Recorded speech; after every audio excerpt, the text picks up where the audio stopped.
காலும் பொறுத்தருளும் செல்வக்குமரன் பொய்யான மயிலேறும் காட்சி எழியாவும் ஒளி வீசும் தெய்வாம்சமே பொய்யான என் வாழ்க்கை புவி மீது நிலையாக அருள் செய்ய வர வேணுமே நீ அருள் செய்ய வர வேணுமே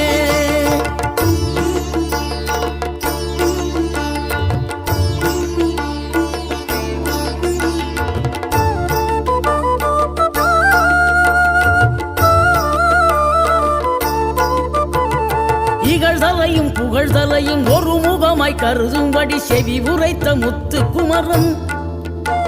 நீ வறுமையையும் வளமையையும் சமநிலையை உணரும்படி மதி கொடுத்த